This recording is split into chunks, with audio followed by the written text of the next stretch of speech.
Agency for Engineering, Naseni. I understand. And then the Honorable Minister is very much still around. She has dedicated her entire day to this event today to underscore her support for the Small and Medium Enterprise Development Agency of Nigeria. So please, distinguished guests, as soon as you are done eating, please make your way back into the hall so that we can continue with the rest of the activity for the day. Thank you.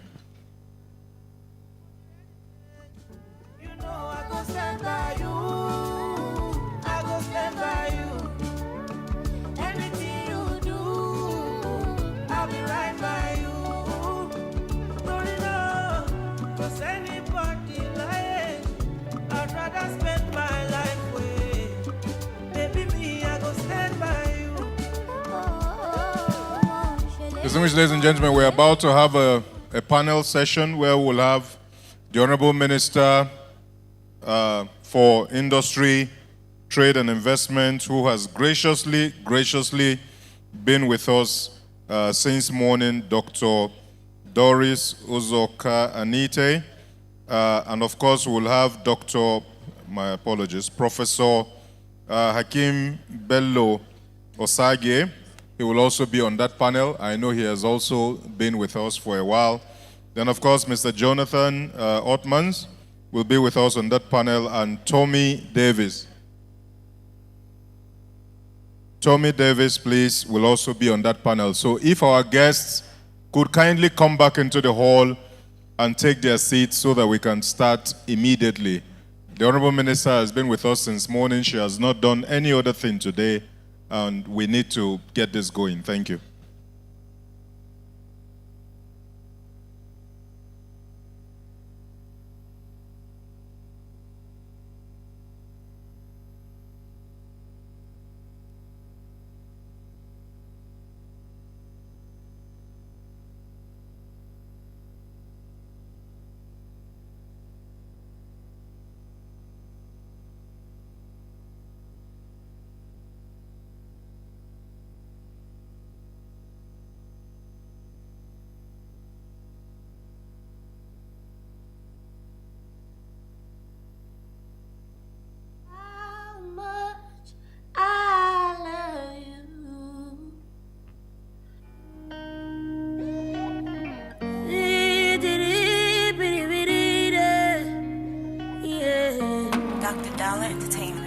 Kajo, kajo, kajo, kayo, kayo, kajo. Uyo me yo le uosa okami. Uyo me ya, uyo me ya. Oh, uyo me ya le uosa okami. Uyo me ya, uyo me ya. Uyo me ya le uosa okami. Everybody's born a winner, yeah, yeah. If only you just believe, yeah, yeah. Yeah, I'll give myself Indian style. Yeah, yeah. Don't you worry about a thing, 'cause if you work hard, you can get it if you work. If you strive hard, you can be just what you want. If you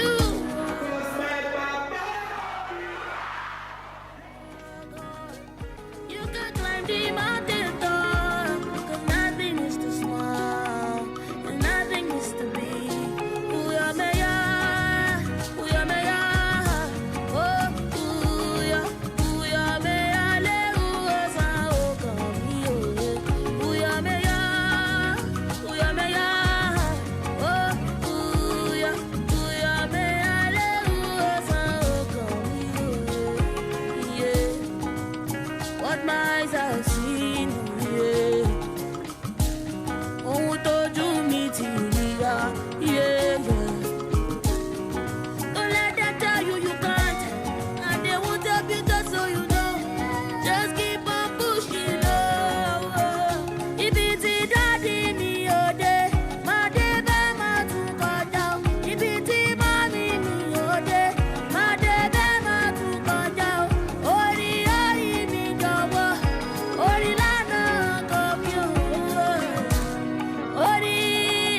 Thank you. Thank you very much. We welcome all of you back from lunch. Time is of the essence for us now. So we have the first panel.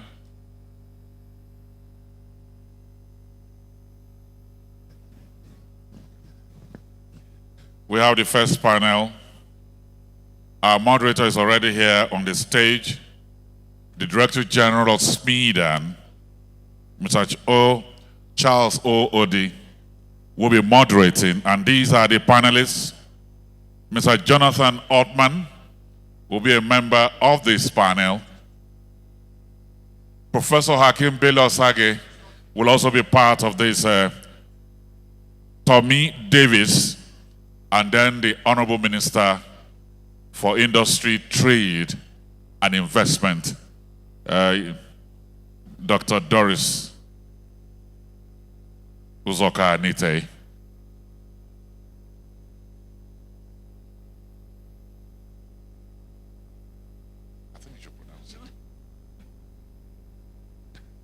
Mr. Marcos Vaskim, please, you're also part of this panel. Is that him?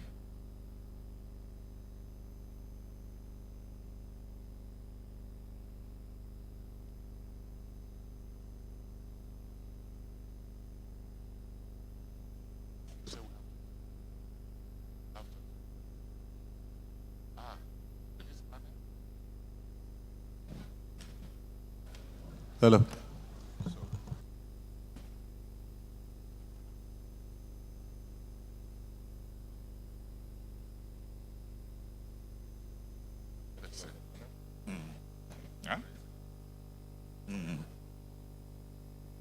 Where's it? All right, so this panel will be taking a look at creating exponential institutions, how government and SMEs can keep up with the market. Originally, we designed this for 20 minutes, but because of the star-studded panel, we have added 10 minutes, 30 minutes to the moderator to eat this up. Over to you, sir. Thank you. Good afternoon, ladies and gentlemen. Please, can we just settle in? Let's take our seats. Don't walk around again anymore, please. Take our seats, please. This afternoon, we'll be addressing, we've spent the last 11 months going around the 36 states and the FCT, and we've gotten a lot of problems, issues, challenges from our small businesses. And we have on this panel today, government, private sector, international development partners, and me, your small business advocate. And we want to find out from this, our star-studded panel, how all of us as small businesses can keep up with the market. We have competitors in Africa and out of Africa, and we as small businesses are confronted with these challenges. So I'd like to start from my extreme left. We have the head of project here for GIZ, Mr. Marcos. Mr. Marcos, please take us through in 5 minutes in your introductory speech. How can our small businesses here keep up with their counterparts in developed countries like the US, UK, or Germany, where you're from? Thanks a lot for the question, Charles, and it's a real honor for us from GIZ to be part of this great conference. GIZ has a very holistic approach, and I think that's key in the development of MSMEs. So we look into the regulatory framework for MSMEs to ease the business. We worked on the Nigerian Startup Act. We worked on state level with a number of agencies to make business easier. We worked on access to markets, which includes in particular in this time the e-commerce dimension, that we basically broaden the market, overcoming the infrastructural limitations a number of the MSMEs have in Nigeria. And we look into the individual skills, the business skills, quite important. A lot of MSMEs are very good on technical level, but they lack accounting, how to set a price, and access to finance is very much also defined by the ability to understand finance, financial literacy, and also the dimension it was mentioned several times, the problem of access to finance. And the normal procedures to get a credit from the bank is often limited for MSMEs due to lack of collaterals and other aspects. So we have to all look into more innovative ways of financing. We looked into factoring, we looked into leasing, but we also looked jointly with the central bank into a register for non-movable collaterals. I mean, like the sewing machine of a tailor. So I think the key is to understand the holistic approach, how to support MSMEs. One element will not be sufficient. We have to look at the whole picture. Thank you. Thank you so much. Please, a round of applause for him, please. Can I ask the caterers at the back, please, can you bring down the noise? The caterers at the back, thank you. Thank you so much. So accounting and a holistic approach. Mr. Tommy Davis, you are the chairperson, the president of the Africa Business Angel Network. If you take all our businesses here, if I tell 10 businesses to stand up, the number one problem they will ask is access to finance. The money that we have in Nigeria, the capital that we have here is very expensive and it's also very scarce. And it's very impatient. How can our small businesses here unlock angel investments into their businesses? Excellent question. First of all, angel investing is actually a local sport. So it is about people locally investing, but investing in a structured way. That's what makes the difference, is the fact that it is about structure. So if you're a small business, okay, let me give you how to think about your business. The first thing is to understand your market, because this is what an investor wants to know. How well do you know your market? Why? Because you can't be bigger than your market. So it's the start point. What is that market? Once we understand the market, the next question is, who's the customer inside that market? How much do they have? How much can they afford, etc.? Once you know that, the third thing then is, what are you going to sell them in that market to make your money? And we can go into the details of what you'll need to understand in the market, like regulation and competition. We can go into more details about customer acquisition, but understand those three basic things: the market you are in, the customer you have, and the product you are selling. Why? Because that's your proposition. That's how you make money. The next thing then becomes, given that, who is the organization that is going to deliver this thing? Organization is a big word, but what do we mean? We mean the people who are going to do it, how they are going to do it in terms of process, and then finally, the technicalities. So if you're selling groundnut, you know you have to roast before you go and put it on inside cellophane to sell in traffic. So it's about that technicalities. Once we understand your organization that is delivering that proposition, is when we can now start talking about money. And that's when we start with capital. How much do you need? How much have you put in yourself? What are you going to use it for? How much am I going to make if I give it to you today? And when will I get it back? So the question of patience disappears because the person putting in money has a clear understanding of what you're trying to do.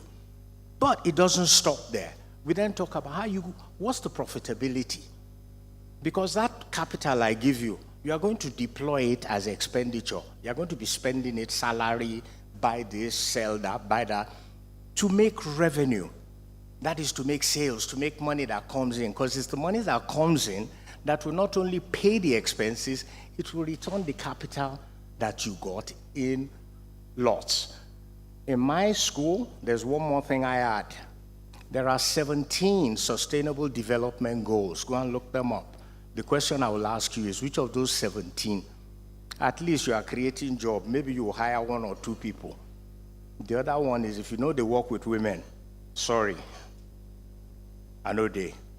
Gender, number 5. So those are the SDGs. So those are the 9 things you need to think about to sit down in front of an investor and tell them, this is where I started, this is where I am today, and this is where I'm going tomorrow.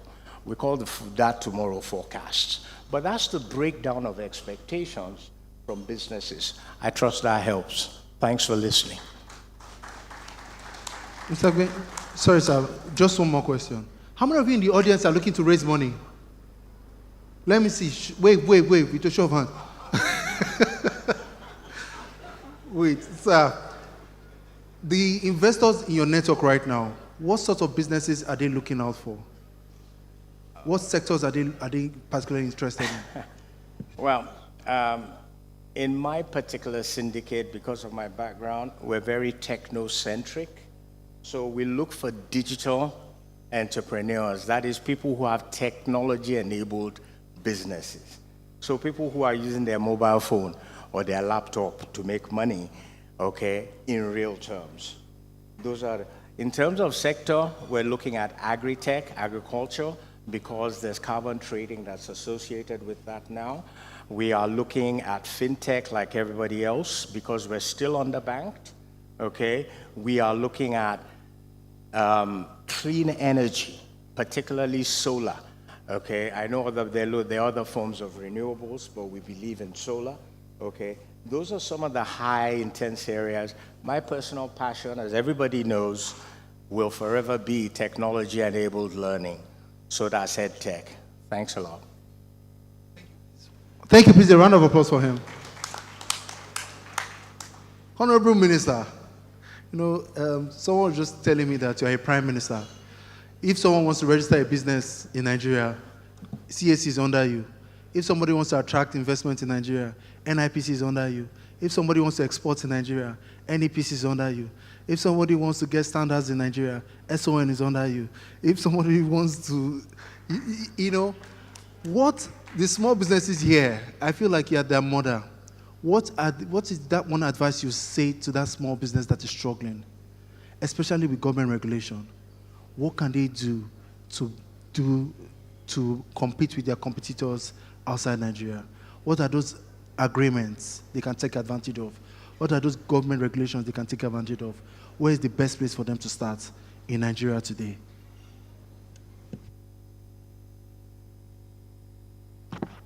That question is actually more technical than expected. All right, thanks, Charles, for the question, and thank you to the audience for your patience and for being with us through.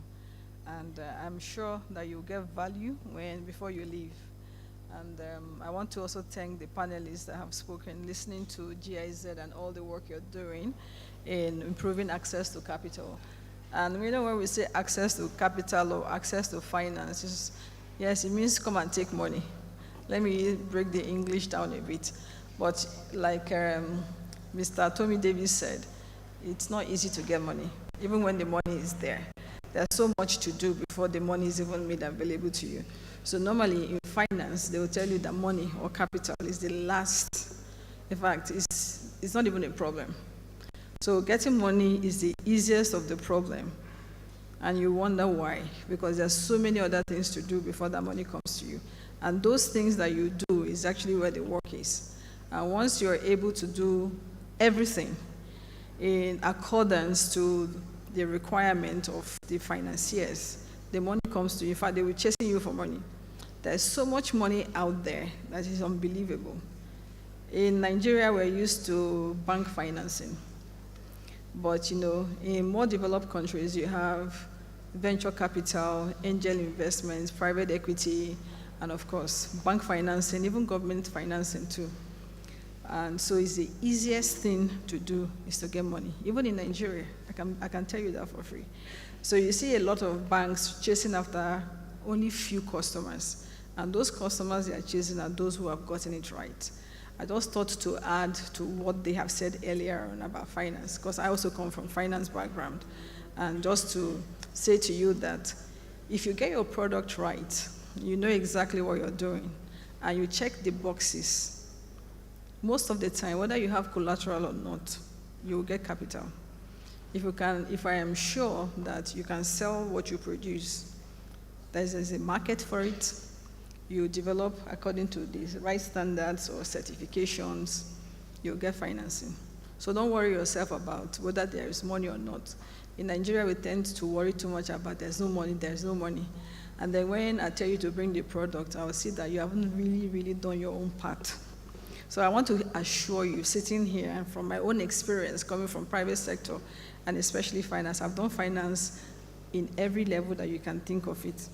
So if you get your product right, you'll get money. So that's one problem solved. It's now to get it right. That's actually the main problem. And most of the time, because you're in private sector, you really don't need government that much. And I can tell you for free, there are a number of people who come from the area I come from, the southeast. They don't get a lot of funding or financing.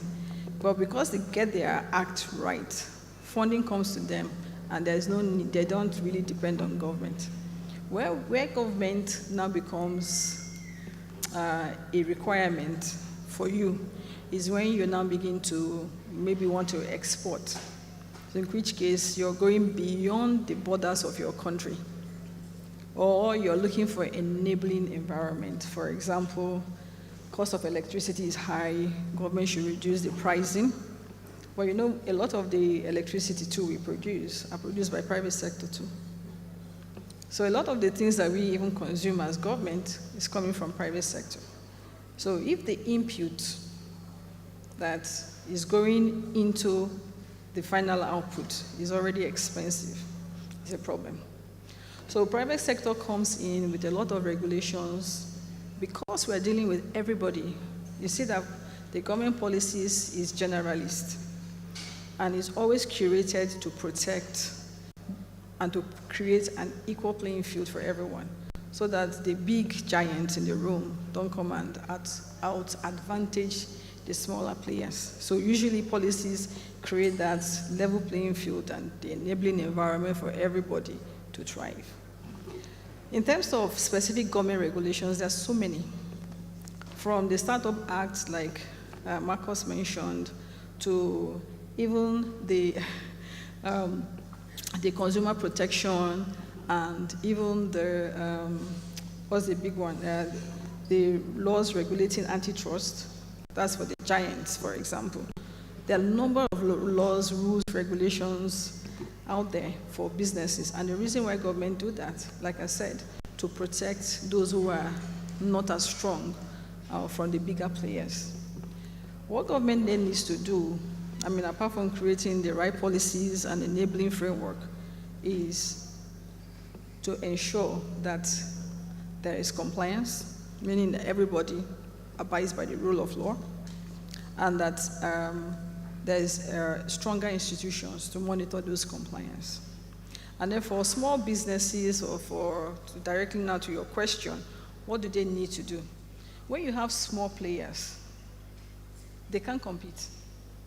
That's the truth. There's no possibility where they can compete with international players. The international players that you see that have the capacity to export into Nigeria are called small businesses, even when they're called small businesses, like for example in Germany, but they're bigger than your big businesses here. So you can't compete. You don't have that enabling environment or the strength to compete. So what we then need to do is what SMIDAN is doing, aggregating these small players to empower them so that we can achieve what they call strength in numbers. So if you can aggregate a number of people and they can actually, cohesively produce and can assess government policies, then it makes it easier for them. It makes it easier for us to democratize those incentives or the policies for every small business owner to access. You have a single voice in advocacy, because advocacy is a big part of business, because you need to talk to government. when you come to SMEDAN, that thing you're coming to do with SMEDAN as an association is called advocacy. You have to complain.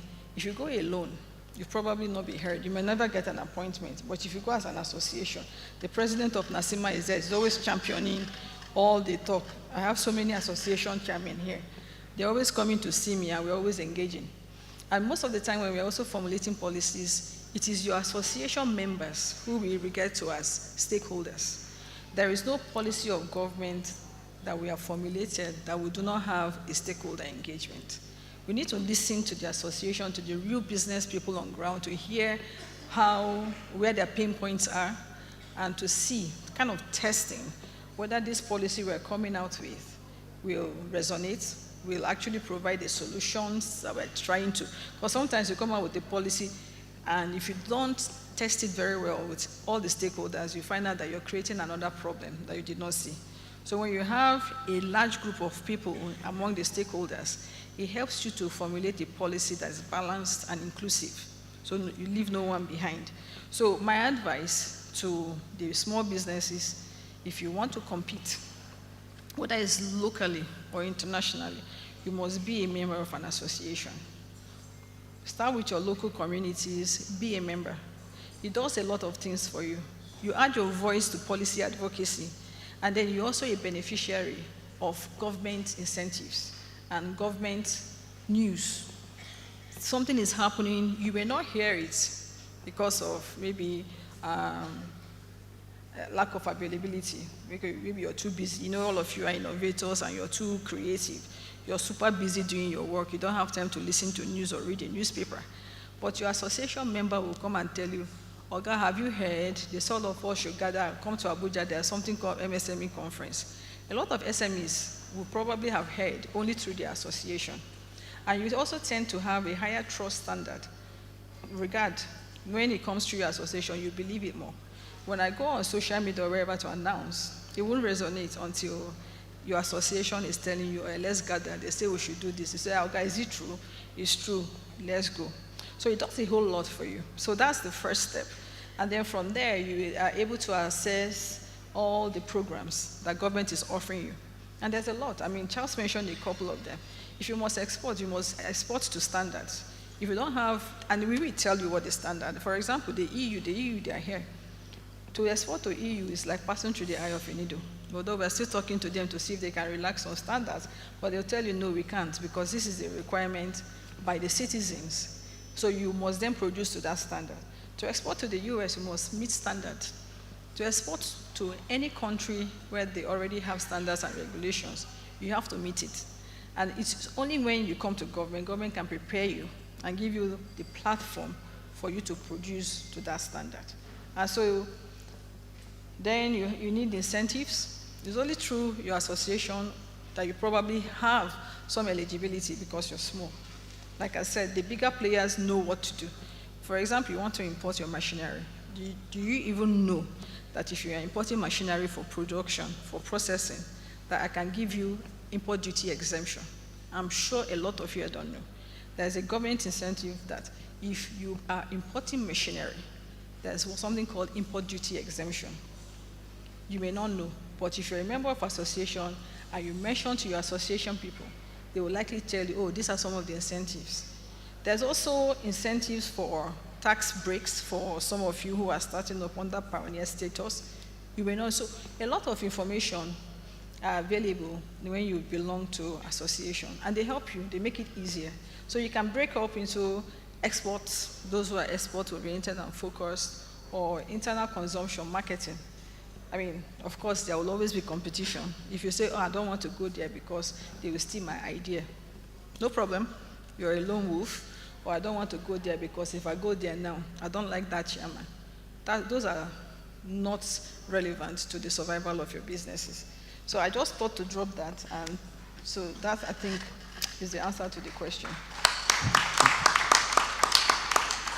Thank you, Honorable Minister. I just want to follow up on that. You are the Minister for Small Businesses and Large Businesses. The large businesses in Nigeria are taking the money from the small businesses. They are not even giving the small businesses any chance for survival. How can the small businesses survive? how can they compete against the large business? How can they protect themselves? And how can they stay afloat? Because I give you an instance. The banks, for instance, are going after the same customers that the fintech, the small fintech companies that Mr. Tommy Davis is trying to invest in. They are going after the same market.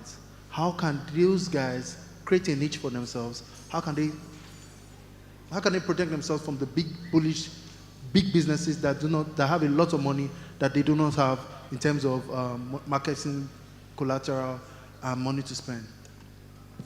Okay, I think I'll break your question into 2 or 3 parts.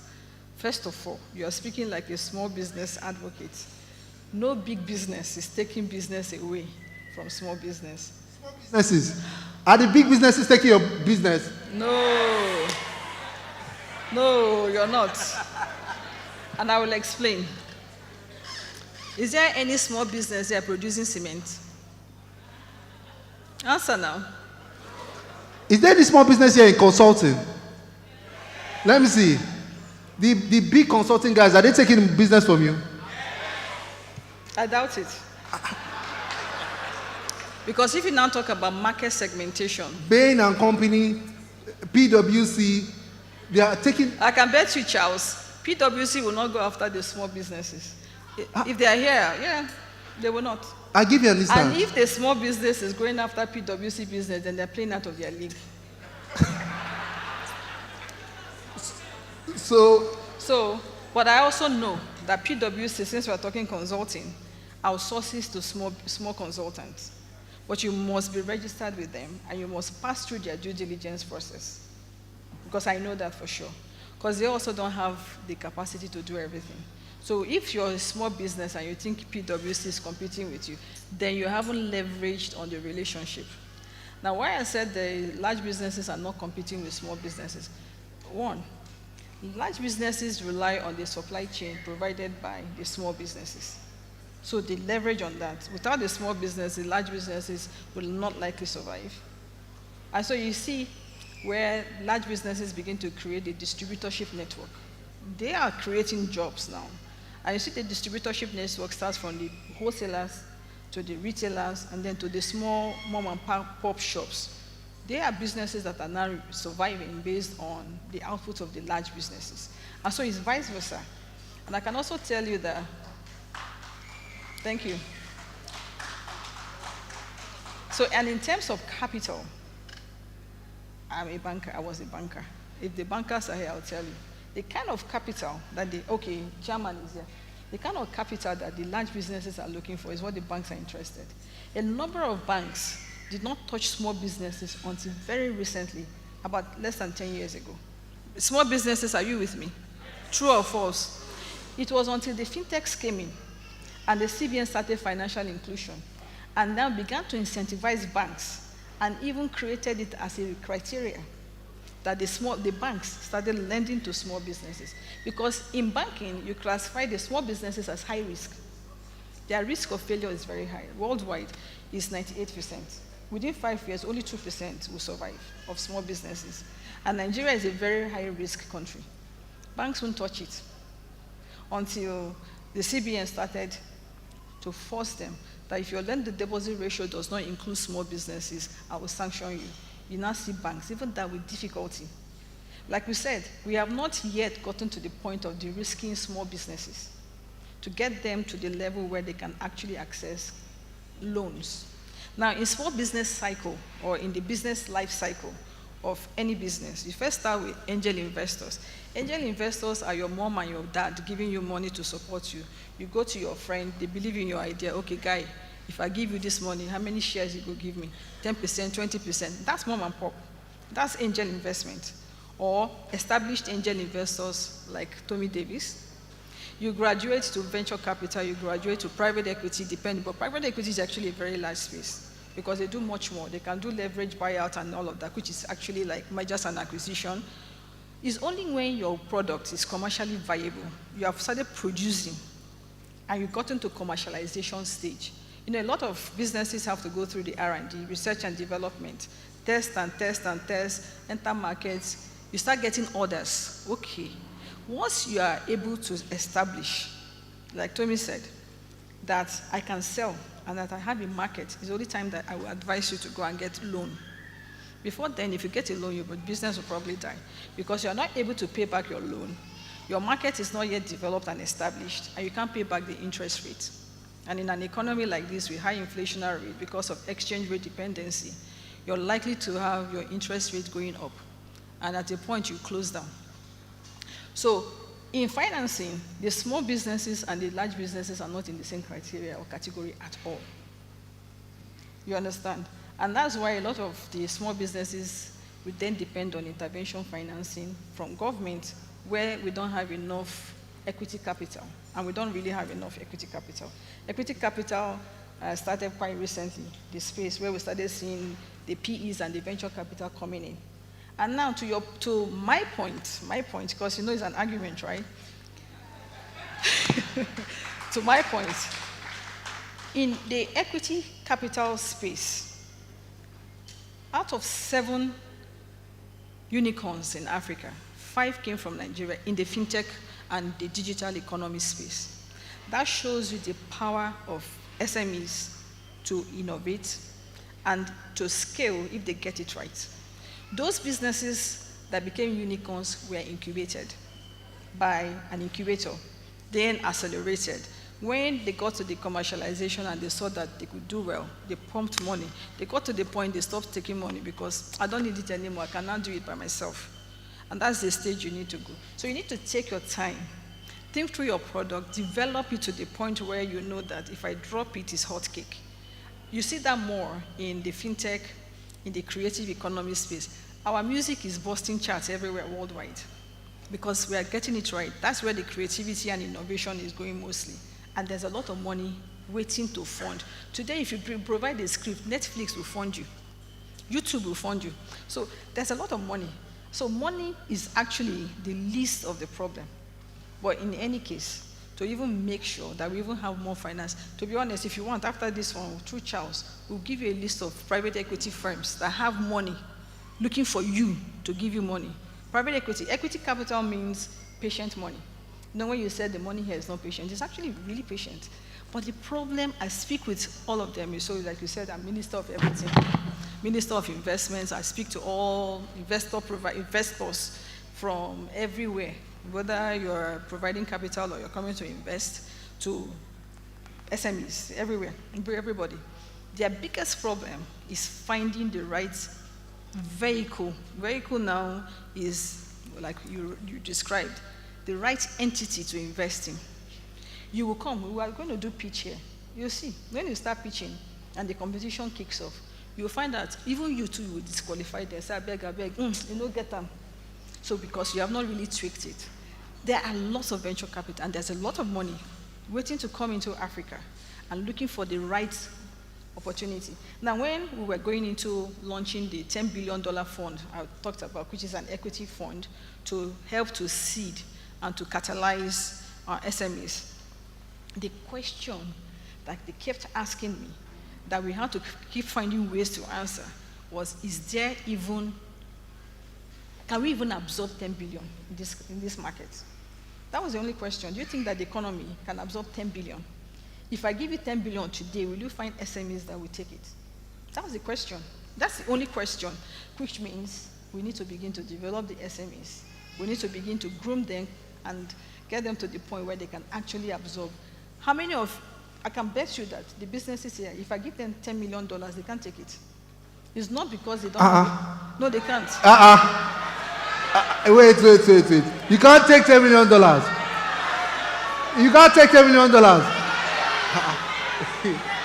So let me explain to you what that means. Hold on, don't worry. $10 million is 16 billion naira. Is your business turnover 16 billion? Answer now. No. Mr. Young shall grow, young shall grow. So, you know, you have to make it as exciting as possible because this is also financial education.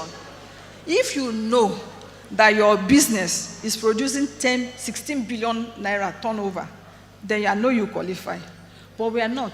No, so we have people that they can be projected to. So now, to get to that point, which is the point we are making, you have to prepare them, incubate them, accelerate them, get to the point where they can absorb. So money is there. We need you to be ready. So Charles.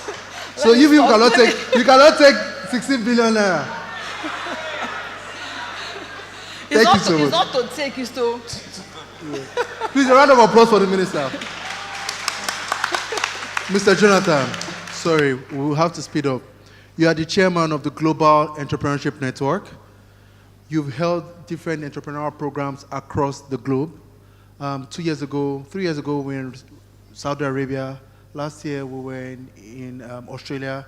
The year after that, we were in South Africa for the global. You gather entrepreneurs like this every year to this kind of global congress. What are the quick wins for entrepreneurs, especially in Nigeria? What are the opportunities that exist for them? You, as a global entrepreneur, looking at Nigeria through that lens, what are the opportunities that you can see that they cannot see as entrepreneurs in Nigeria? Well, first of all, I want to say that's a tough act to follow. I wish every country had a minister that understood this as well. In fact, I think you're very, very courageous. I have got into trouble for saying what the minister said, and if I was a politician, I'd probably get into a lot of trouble, which is that it's not all about access to capital. I actually just want to say, we observe around the world the entrepreneurial and innovation ecosystems that are delivering companies and entrepreneurs and solutions, and actually it's not really about money. It's about some of the other things that were spoken about. And so let me just say what an amazingly healthy process this is. You asked me as a foreign observer. We're very privileged. Yes, I run a nonprofit charity. We work in 200 countries. We have the great privilege to observe what's working, what's not working, the dynamics of the ever-moving world of the reason we call them ecosystems in the entrepreneurship world is because they are unpredictable and they are constantly feeding and adapting and modifying with each other. And the real ecosystems that work are the ones where there's a willingness to have that dialogue within the ecosystem. So think of the analogy as being like an orchestra. So we've got Charles out here from a small business perspective, and he's got all the strings, okay? But then we've got, another part of the equation here, which has got different parts, a different part of the orchestra. And the real value here is that what we're really doing in this work together is we are fine-tuning all of the interventions that we're doing so that we can really make us all fire on all 4 cylinders. And there's really 2 worlds to this. I mean, at GEM, we divide our work. I say we're very privileged. We work in all the places. We have a research team out of London. We work in policy. We work with ministers across the globe, helping them learn from each other about things that haven't worked and worked in other economies. We have a whole section around investor work, for which Tommy's very involved in because he chairs our angel work, but we've got work in grants. We've got work in equal access, affordable access. We've got work in venture side of things. And then we've got a ton of work going on in terms of the most important thing that I know that you're doing so much work with, which is actually direct support for the entrepreneurs. But at the end of the day, this is all about the builders and backers. Or as the famous author who wrote The Startup Communities, Brad Feld, said, it's all about the leaders and the feeders, okay? Now, I've been both. I've been an entrepreneur. I've had 2 exits. But the point is, my job now is I'm just a feeder, okay? So as far as we're concerned, I tell our team over and over again, let's not get absorbed in ourselves what we're doing here in the ecosystem. Our customers are the people that are dreaming, taking a risk, forming a team, testing an idea, and figuring out a new way of doing stuff. So we are measuring ourselves on how many of them actually form new companies and succeed in the equation. So we're all here to help you succeed. But it is very much that it takes a village. It takes a lot of people in a lot of different roles in an ecosystem to do that. So it's a really healthy conversation. And just to let you know, we actually did a program. We turned our startup competitions around. We've actually had the CEOs of public companies pitching to startups. We did this actually in the Netherlands recently. They stood in these things, and they were nervous. I tell you, they were really nervous. They were pitching and saying, you are the disruptive thinkers, and you're going to be the ones that help us stay in business. So this role is, I think, as the minister was perhaps implying, there is this symbiotic relationship between big business and small business. Actually, for me, and it's the great reason I got to meet and work with President Obama on all the work we did on global entrepreneurship, was because he read something that I had written that talked about the fact that all the net new jobs were coming from firms less than 5 years old. And so he called me and said, so I don't understand. Does this mean that governments shouldn't really be thinking big business and small business? We should be thinking new business and old business. And I think you need to be doing both of those things. But I would certainly point out that it's a very healthy symbiotic tension within a constantly moving ecosystem that small business, new business, big business are all going through this dance of how can it help. Because, you know, we on our campus in South Africa, for example, you know, some of the tenants we've got in there are actually big companies who sent 3 or 4 people, and they're like, if we don't send our own people into this environment to figure out how to disrupt our own product, then we're going to get put out of business by somebody who we don't want doing that. And so I think it's a very, very healthy dialogue to be having, and it does take this constant fine-tuning. I would just conclude, because I know we're limited on time, in saying just a couple of very quick things I just want to stress. Number one, about capital. There is lots of money, but the more important thing is you've got to make sure that you're looking for the right capital at the right time.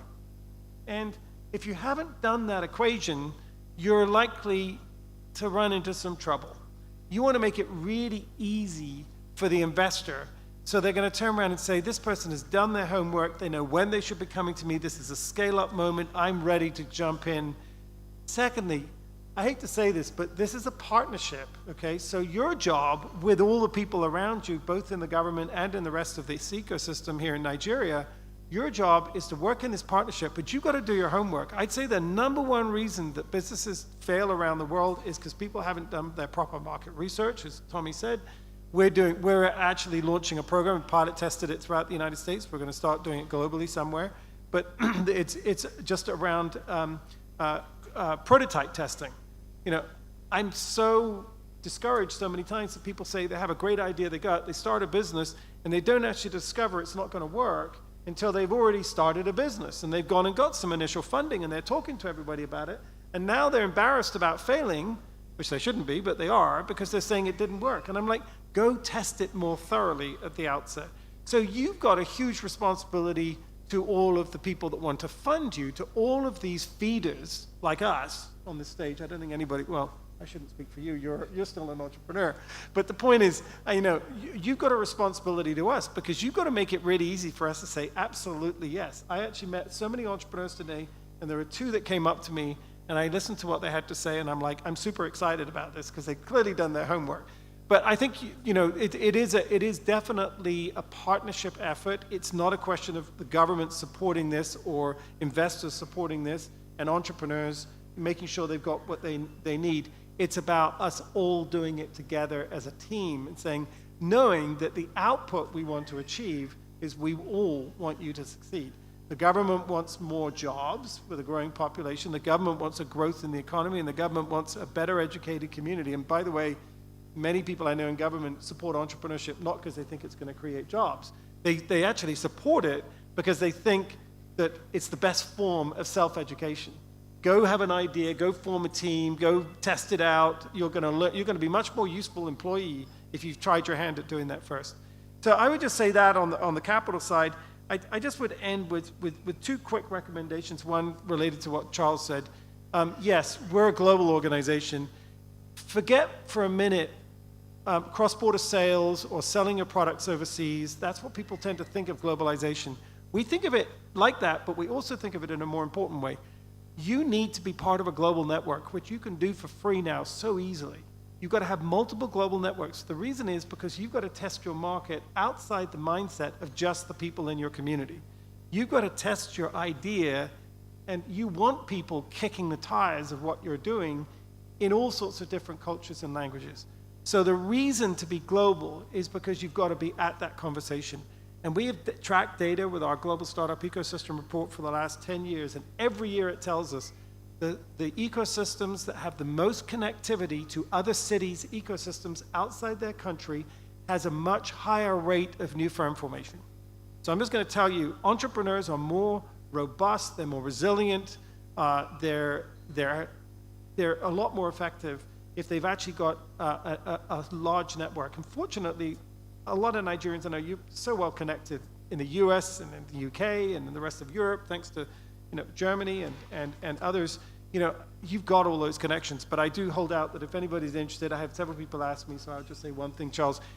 If you do want to join Gen, it's free, join us, be part of the one thing is you'll find there's thousands of entrepreneurs that you can turn around and say, oh, I've got someone to ask, I have no idea who to ask that will give me some independent advice. And then the last thing I just say is please remember this is an art, not a science. I realize we've got to do a lot of technical skills, but this really isn't about learning marketing, and it's not about learning bookkeeping, and it's, the real essence of what's going to make you work is you've tested that idea, you've socialized that idea, you've embraced it in a very creative way, because all of that innovation occurs at the intersection of disciplines and cultures. And so this is definitely a creative exercise, and don't ever forget that. Even if you're just reinventing the cup of coffee, okay? It doesn't matter what it is you want to sell. It is a creative process. There is no right or wrong, no black and white, but it's something that you should look at in a very multidimensional way. So I want to say, Charles, thank you so much for this fantastic conference, and I want to take the opportunity to thank you for inviting me here today to come in from Washington, D.C. Thanks. Thank you. Please, a round of applause for him. I know some of you have questions. We would try to take a couple. I don't know if we have some time later. But to you, Professor, you were a small business like us. You went on to become the chairman of UBA. You went on to become the chairman of Etisalas. You went on to become chairman of Metis Capital. What is the secret? Because it looks like these days, our small businesses, how many of you can become chairman of UBA, a company like UBA? See, not too many hands. You've advised us this morning, your keynote address, about what government needs to do. But are there some secrets that we need to, because many of us would like to become chairman of big companies. You built big global companies. You've led big global brands. It's looking like the Nigeria of before, when you were doing it in your 30s and 40s, is so much different from this Nigeria. But if it is, are there secrets, are there laws that we can abide by, so that we can also become chairman of this kind of companies? Thank you, sir. Before I answer that question, which is obviously a trick question, I would like to compliment the Honorable Minister first by saying that she left no doubt that she deserved the position of treasurer of the leading bank in Nigeria. It was a very masterful analysis of finance and banking in all its aspects. And I know that at the end of this government's government's departure, I know that I can safely retire from being a professor, because you will take that professorship yourself. I particularly liked the point you made about how cash is not entirely the problem, because continuously I have people coming to me to tell me they have a very good business idea and all they need is a little bit of cash. And I have examples where I have given them a little bit of cash, and then they come back in 6 to 9 months' time. They explain to me, in fact, they need more because this has gone wrong and this didn't happen and that didn't happen. And I ask, how come you hadn't thought about that? And I give them a little bit more, and then they come back a little bit later and things go wrong. So in most times, when you are somebody funding things, you're constantly meeting people who tell you they have a fantastic idea, it just needs cash. The truth of the matter is that it needs both. It needs cash, that is correct, but it also needs a very well thought through idea that can deliver a product or that can deliver a service cheaper and better than many other people to a market of people who can pay for this product service. Those are required. And it also needs a certain spirit and a willingness to live with uncertainty, a certain level of courage, and a willingness not to give up during times of great adversity. And I think the defining difference between entrepreneurs and non-entrepreneurs is the ability to live with uncertainty. Not to in any way criticize my wife, but I know my wife could never be an entrepreneur. She is in law, and that is her forte because she does not like taking risks at all. Now, to the question that you asked me, if there was a secret that I had, and I had been an entrepreneur for the last 20 or 30 years, I would by now have bottled that secret and sold it and made a fortune. Truth of the matter is that there's no secret. If I speak very honestly, and I get asked this question many times by students of mine at various business schools, and I commonly say to them, some days I wake up and I think it is 40%, 49% combination of hard work, combination of courage, a combination of ability to spot opportunities, and a combination of being there at the right time. And then sometimes, and then it's 51% luck. The luck is that you have a person who had the same idea as you had. He arrived, or she arrived, 5 years too early, or 10 years too late. Truth of the matter is that there were people far more able than I was who went into banking in Nigeria 10 years before me. The opportunity to buy banks, to turn around banks, did not exist at that time. And it's not something that you could have predicted. I arrived at the right time. At the time I did it, I didn't know that it was at the right time. You can only see it is the right time after the event. On the days when I'm feeling rather full of myself, I think it is 70% my ability and 30% God. And on the days when I'm really down, I think it's 30% myself, 40% God, 30% luck. So pick which one you really want. But that said, and speaking frankly, the advice that I think I can give all of you is one, it's very important to try to think through very clearly in your minds, what is it that I am offering to the public that not too many people are offering, or that I honestly think I can offer it to them at a cheaper cost, more efficiently, and at a low cost as possible? What is it? Maybe a service, maybe a product.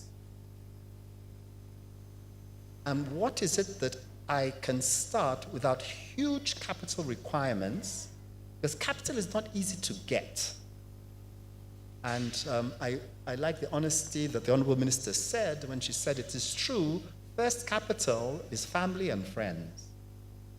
And sometimes members of trade associations in some of the villages and the towns in the provinces. That's usually first capital. First capital hardly ever comes from banks, to be honest with you. And I think, therefore, that when you have got to that stage where you've thought about that, you do have to have some skill. You've got to know how to keep books. You've got to know how to do your accounts. You've got to have some skills, I would say, at looking through how you're going to engineer something. And finally, the thing that I think is most important, you've got to build a team together. I don't think it's easy to be a one-man show in business, and you've got to bring other people together who can do things that you can't do. And then you've got to, the Japanese friend of mine once said, got to jump through the window and land somewhere. And if you don't land in the precise place that you want to land, you've got to get up. And you've got to adjust. And you've got to keep going. Now, I want to conclude by saying that I think that entrepreneurship is not for everybody. All right? And I think that this is a conference of small-scale and medium-sized businesses. And what I would say to you is that that is not the same as startups.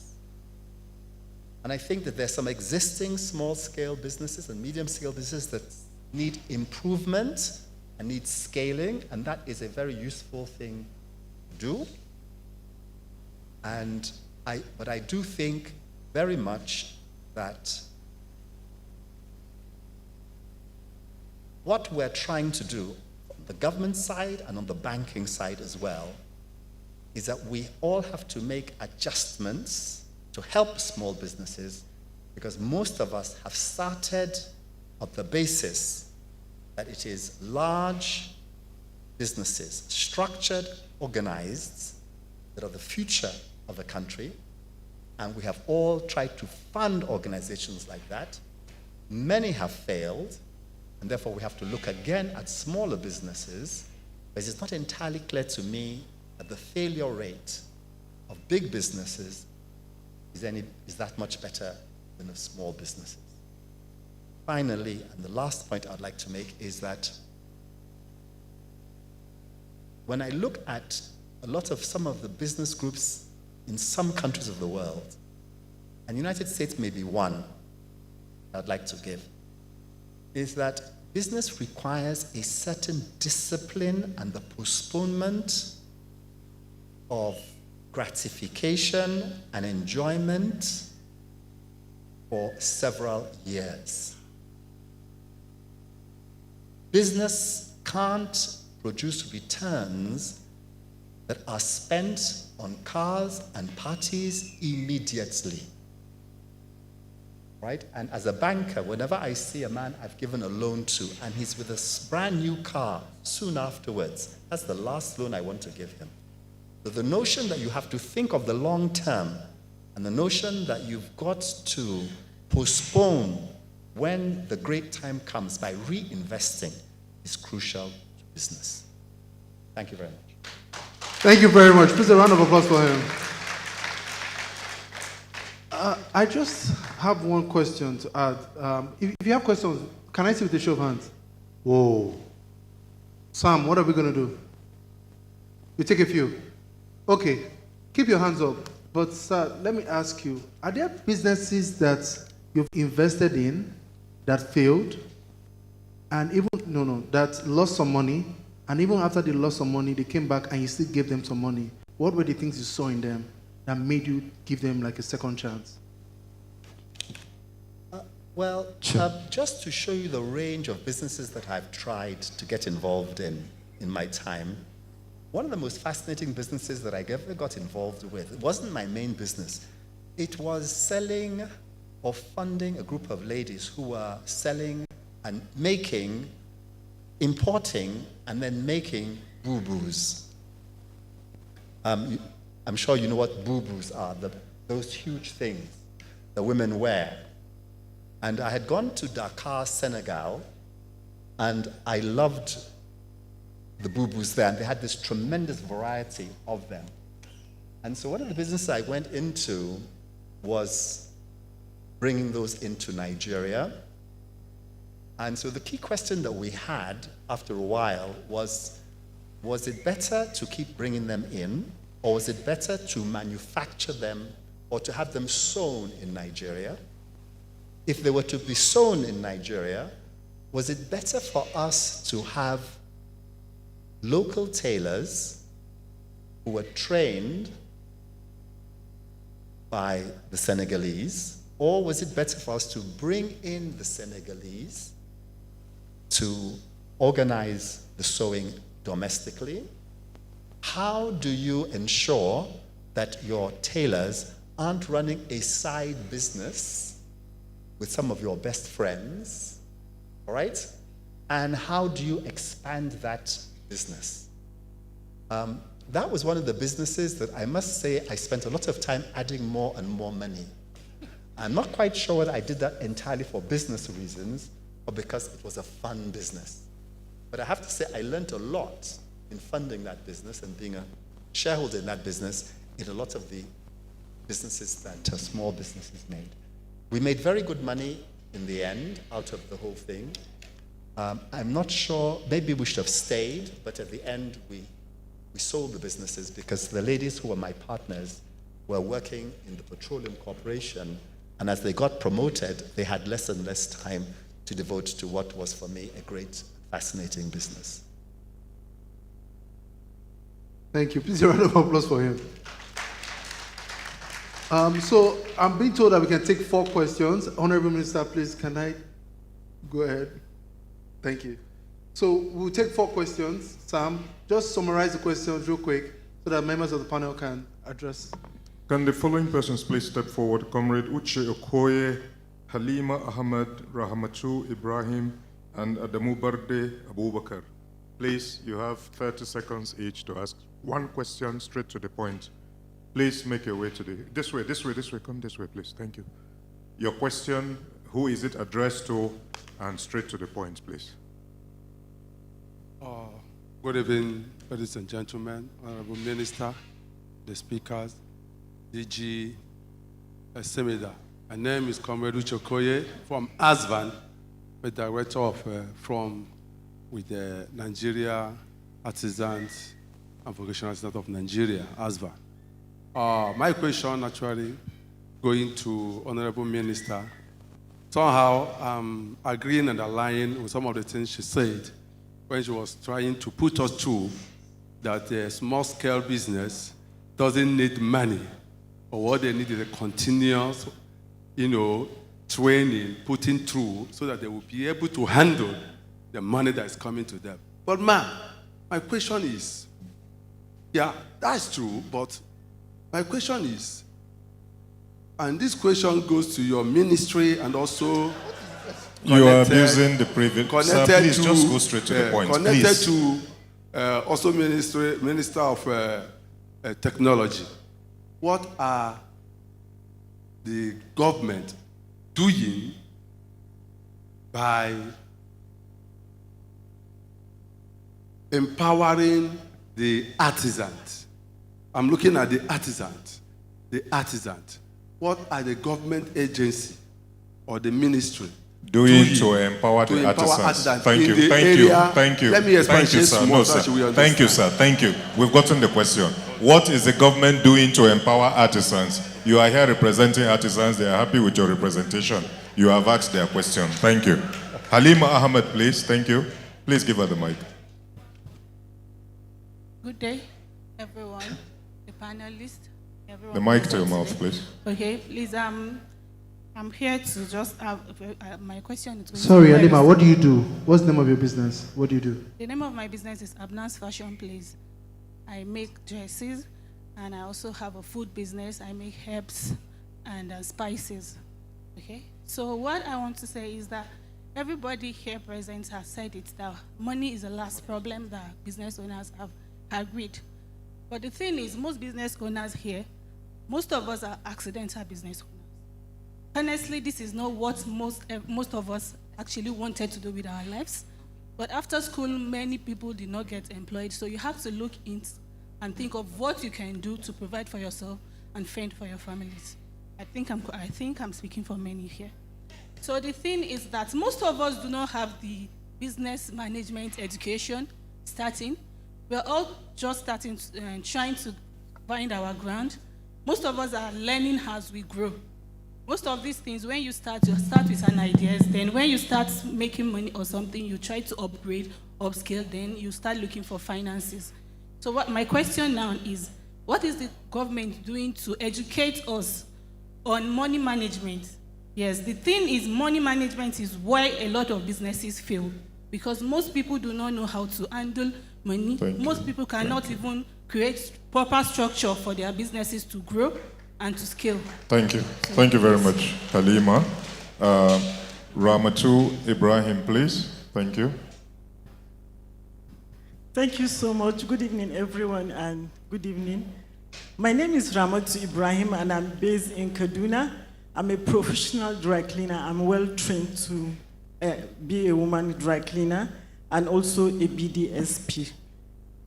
My question here is, the government is doing quite a lot to ease the burden of small business owners, but actually we don't know, not until we come to places like this.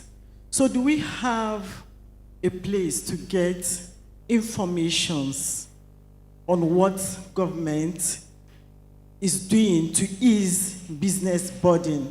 For example, what the minister said, like import waivers for those of us that want to import equipment. Thank you so much. Thank you, Ramatu. And last but not the least, Adamu Berde Abubakar. Good evening, sirs. My first question is to the Honorable Minister. I'm a ginger farmer from Kagaruko Local Government of Southern Kaduna, Kaduna State. You know what ginger is adding to the GDP of this country. In the last 2-3 years, you know what happened regarding the fungal diseases, the epidemic we have. Please, we want to know what is your office doing to support the ginger farmer at the grassroots level, and also we're having challenges that the producers of ginger for the past 50, 100 years we had from our parents, that the producers are not getting it right, like they don't practice the full chain production, processing, and marketing. People that are coming to do the export and export it, taking it abroad, they are earning almost 90% of the benefit. What is your office doing to support those at the production level? What are you doing to improve them across the value chain so that we will make it on? Thank you. Thank you very much. DG, my takeaway from this is that we are speaking to the actual people. The audience in this room are the people that need this message. They are the actual MSME practitioners. And thank you very much for inviting the right people to this event. To answer the questions, please. All right. Thank you, everyone, for your question.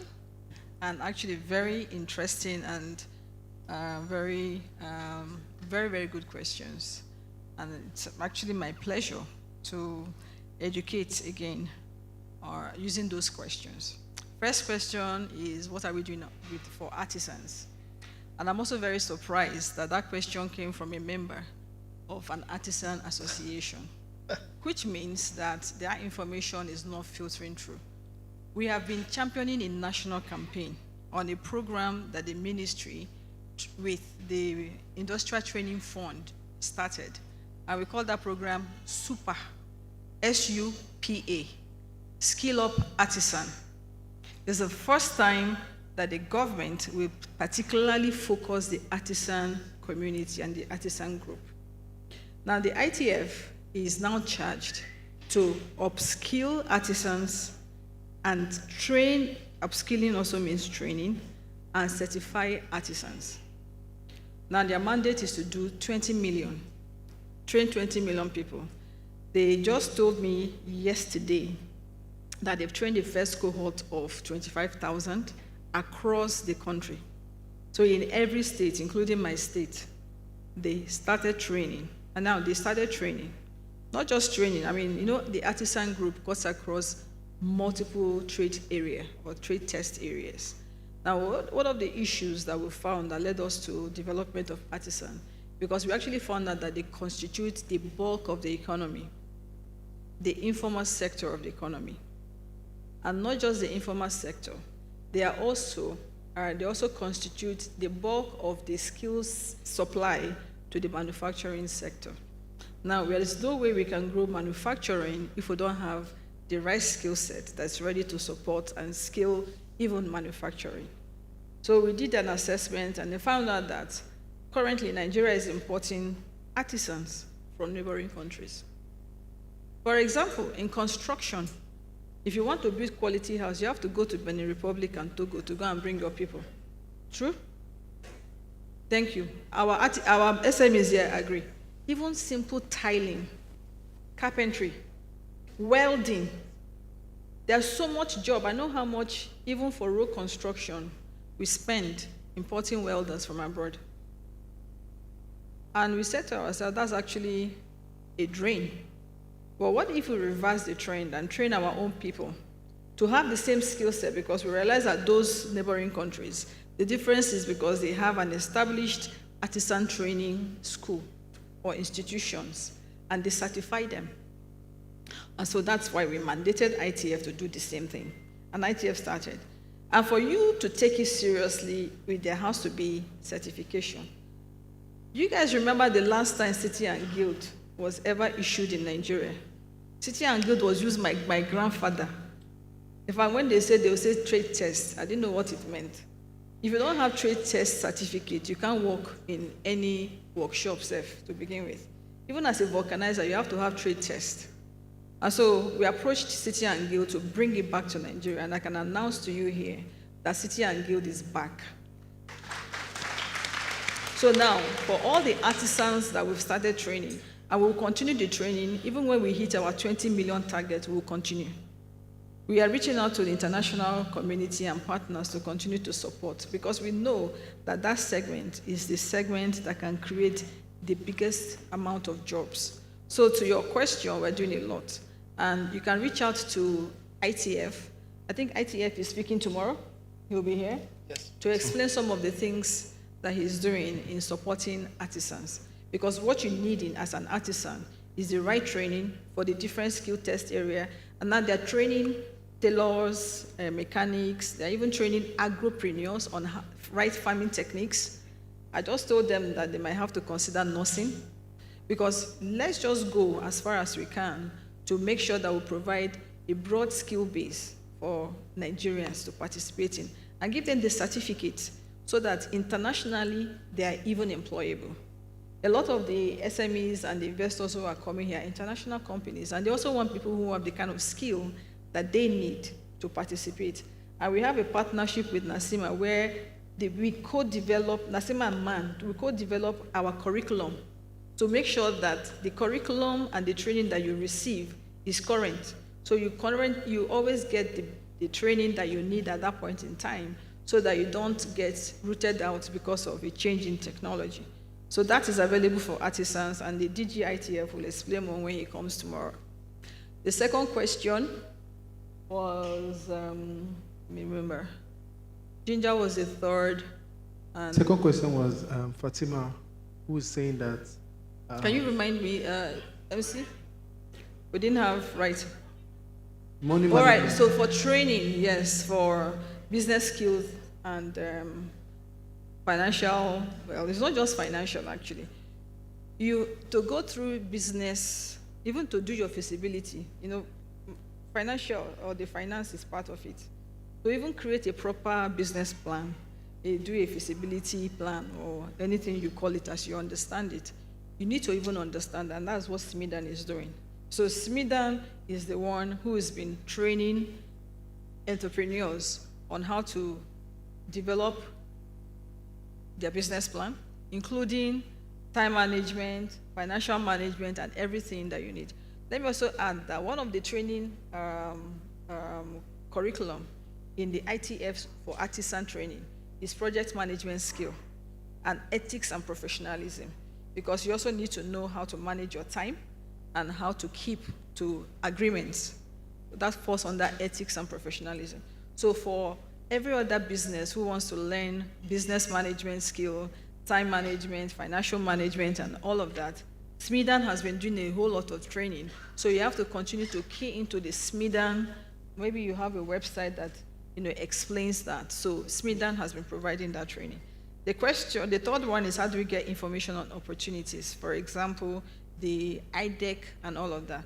Like I said, there are a number of places to get. From your associations, you will get. If you come to SMIDAN, you will get. You go to NIPC, you will get. If you come to the ministry, you will get this information. We'll continue to populate as much as we can, and we'll also encourage your associations, your trade associations, to continue to inform citizens of all the incentives that government is providing. It's very important, because even when they start giving you tax breaks, you want to know that you qualify, so you stop paying taxes. Who qualifies to pay tax and who qualifies not to pay tax is important. So we'll continue to disseminate this information, and your association members, I think, is your best bet, because a lot of you stay in states. If you go through your cooperatives, you get to your state government, your Ministry of Commerce should be able to provide a lot of information that comes and filters from federal.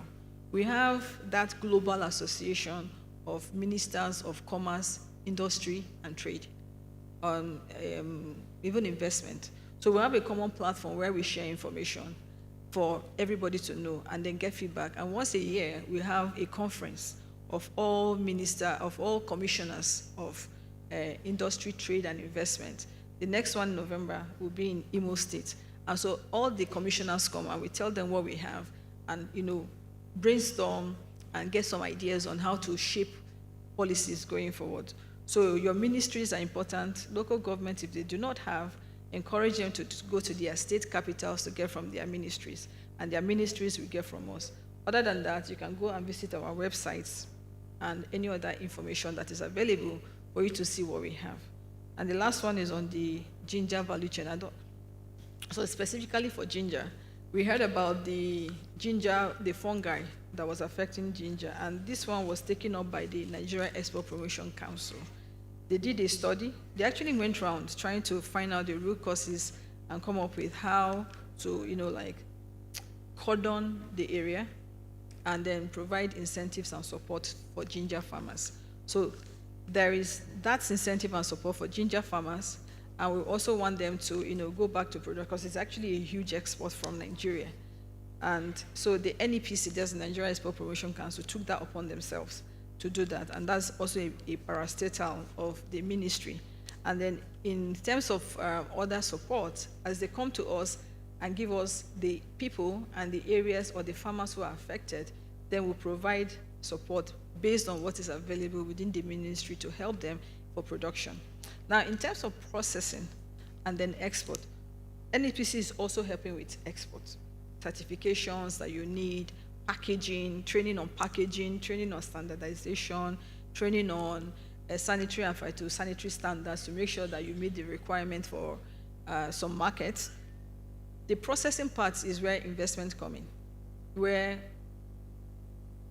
if you're in a cluster, the government can actually provide a shared service for ginger processing. So you all come together, cluster together, and we'll provide you one shared service. But where it's but even that is even more profitable when it is a PPP arrangement or a private sector arrangement, because the private sector know how to do their business.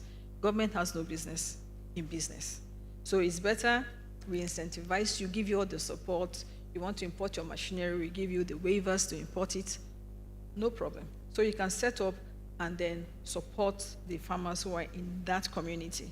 So those are all the things that we're doing to support. So for ginger, it's come to our notice, and we've done a lot of investigation and started providing incentives for ginger farmers. NEPC, the DG, will also be here tomorrow, and she will provide more explanation to what we are doing to support not just ginger farmers, but different clusters of farmers in the different areas, and also prepping them up for export, either for them to export raw or for them to export processed ginger.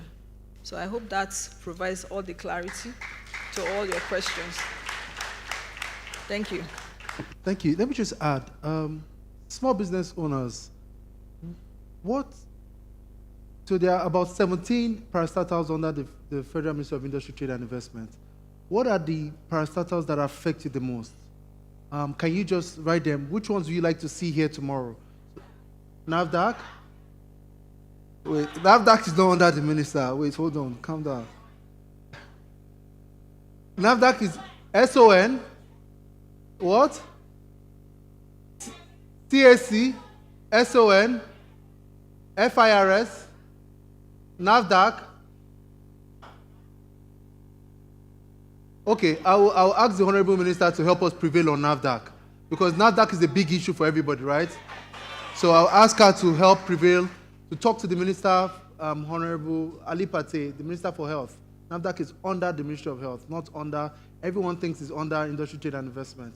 But the others, CAC, NEPC, NIPC, and FIRS is not under the Minister as well. TBN is not under the minister as well. Okay, so I would ask the Honorable Minister to mandate my colleagues who are heads of other parastatals to come address at a special panel session tomorrow, because many of you are tired. So do we agree to do that tomorrow? We have the women panel tomorrow. We have the creative panel tomorrow. We have the export panel tomorrow. And now we'll have the finance panel tomorrow as well. Honorable Minister, over to you, ma'am. We will do that.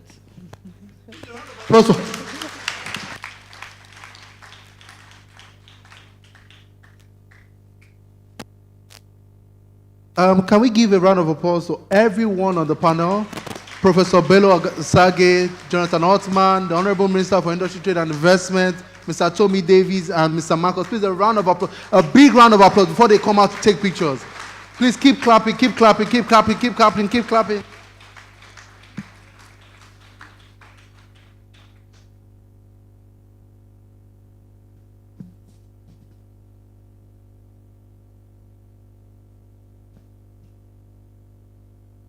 Thank you very much. The DG is behaving like a mother hen, taking care of all of the small businesses under him. Thank you. Sam, the award you are holding is for GIZ, for the international partner that is both supportive, to be given out by the Honorable Minister. All right.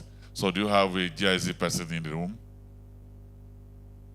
Okay. All right. Beautiful. Beautiful.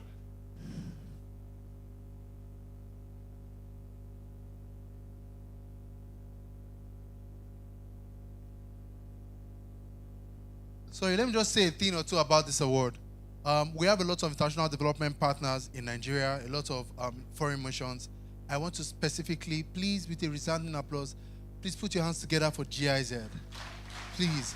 Please, don't stop clapping. Don't stop clapping. And so that's what this award is for. GIZ has put their money where their mouth is. They've committed to capacity development in Nigeria. They've committed to digital support to Nigeria. And they're also committing to specific funds for developing the ecosystem. Please keep clapping for GIZ. Please. Thank you so much.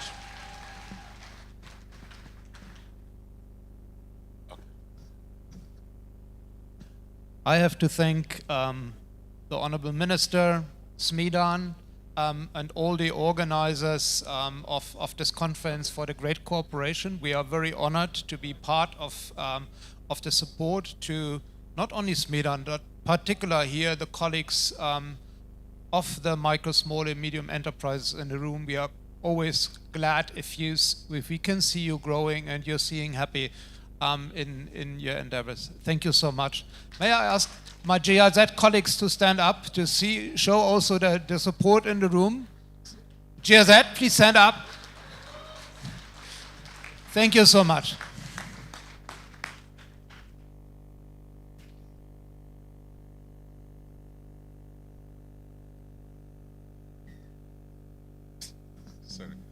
Please, while we still have the Honorable Minister, I know her aides have asked that they need to pull her. DG, sir. DG, while you still have the Honorable Minister, let her quickly help us do the unveiling of the SME grading system, please. Those responsible for that, can we quickly do that, please?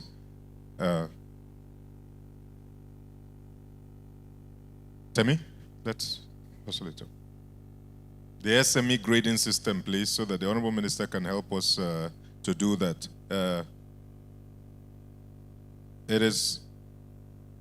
They are exploring the impact of creating a public sector nano, micro, and small and medium-scale enterprise grading system in Nigeria, using insights from work with the Nigerian government, the first country in Africa to attempt to establish a public sector SME grading system. I thought we'll clap for that.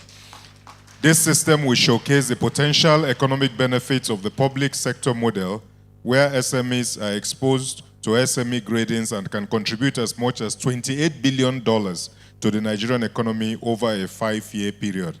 This potential benefit can be used as a proxy for the potential impact that can be derived by other emerging market economies. DG, sir.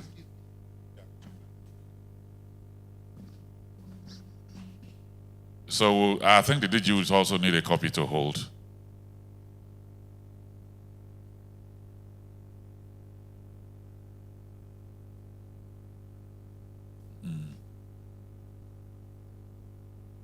Okay, Honorable Minister, do I bring you a microphone to say a few things about it?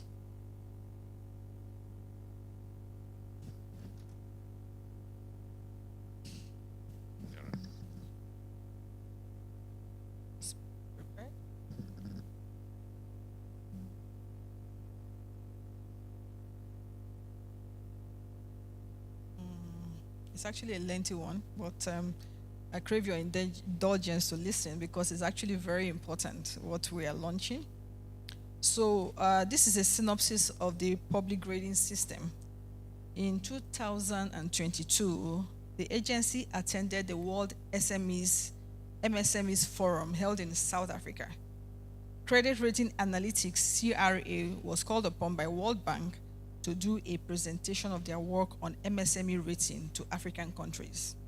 It was at that forum that Smidan indicated her interest to have it in Nigeria, and Open Society Initiatives for West Africa, OSIWA, opted to fund the project for Nigeria.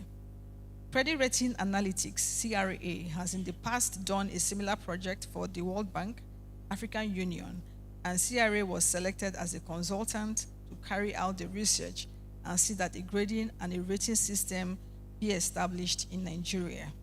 Now, CRA is to assist Smidan in creating the world's largest public sector MSME grading system with a specific focus on women-owned MSMEs. The grading or rating agency is to help provide innovative funding windows for the nano, micro, small, and medium enterprises in Nigeria. As this is not common in Africa, it will also assist the small businesses in Nigeria by making lending to this subsector attractive. The commercial banks will see NMSMEs as their partners in business. The commercial banks or other financing institutions will also be able to make the MSMEs contribute more to economic transformation, exports, job creation, etc. And this is the only way we can de-risk the subsector. Remember, we talked about de-risking and access to finance. The agency constituted a 13-man committee to ensure that the grading and the rating agency comes into fruition. And the members were drawn across the 7 departments in Smidan. The grading system is put in place due to the numerous research carried out, and from the recently completed World Bank study on MSME ratings, the public rating agency will be the first of its kind in Africa. This project has been funded by Open Society Initiative for West Africa. The duration of the engagement will be for 12 months, but then rolled over for a subsequent 6 months at the discretion of the funding partner, lasting for a total of 18 months. These services can be provided beyond the 18 months if required, which will be at the discretion of both the funding partner and Smidan. So we are at present toiling with the idea of the funding partner assisting with funds for the startup phase of the grading system. The purpose and the function of CRA will be to conduct in-depth research into the feasibility of establishing a public sector MSME rating agency, engaging with both internal and external stakeholders on the establishment of the proposed organization. A specific focus will be on how the organization can be established to benefit female-owned MSMEs within the country, and this has been incorporated into the work order. Designing the financial, legal, operational, and strategic model of the proposed ratings agency. Sourcing of funding to bring the proposed organization to fruition. Operationalizing the proposed organization, bringing it to fruition, and handing over a fully functional rating agency to Smidan. So if you understand what we're trying to do now, we are trying to create another organization, and Smidan is championing that. With the creating a mobile application that will complement the public sector rating agency and enhance its effectiveness within the MSME sector. This has been done and has over 500 downloads already on Google Play Store. So you can search NMSME Grading Agency in Google Play Store and it will come up. The grading agency will be used to benefit NMSMEs through the following and much more. One, it will position MSMEs within the economic cycle and the prospects of the SMEs over the short, medium, and long term.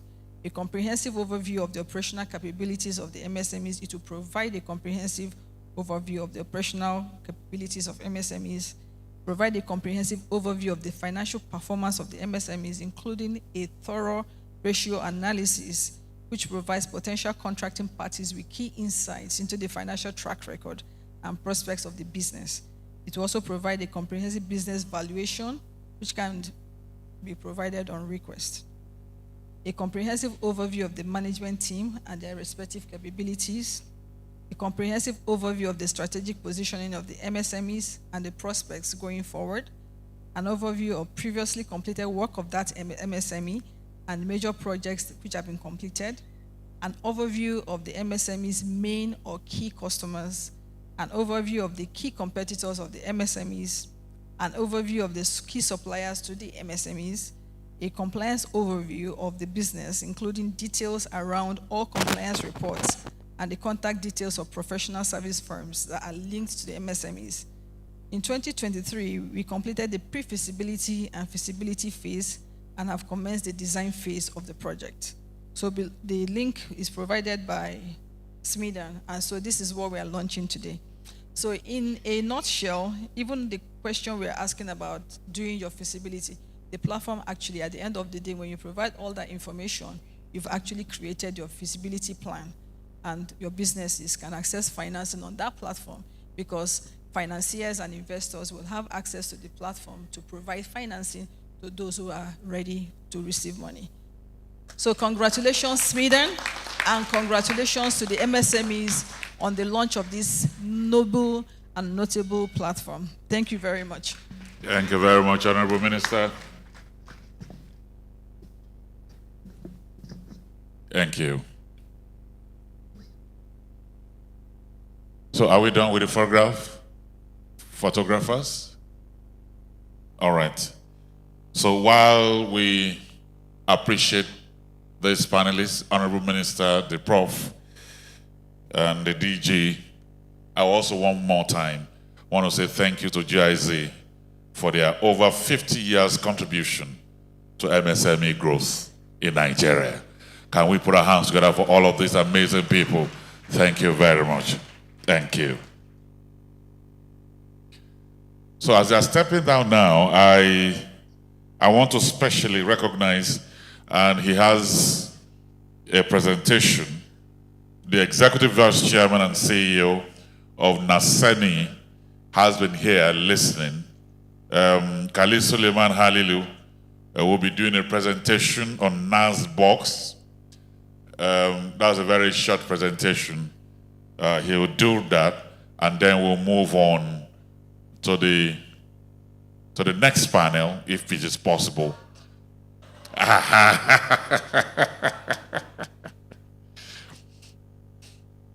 All right. I know it has been a very long day.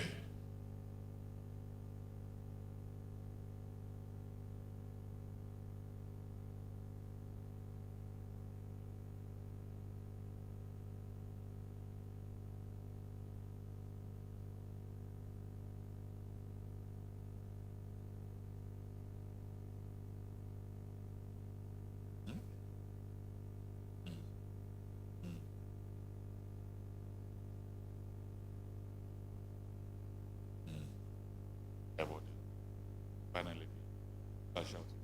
Is Naseni still talking?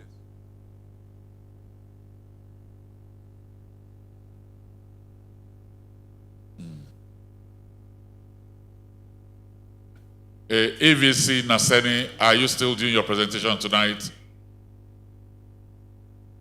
It's a very short one, don't worry. It's a very short one.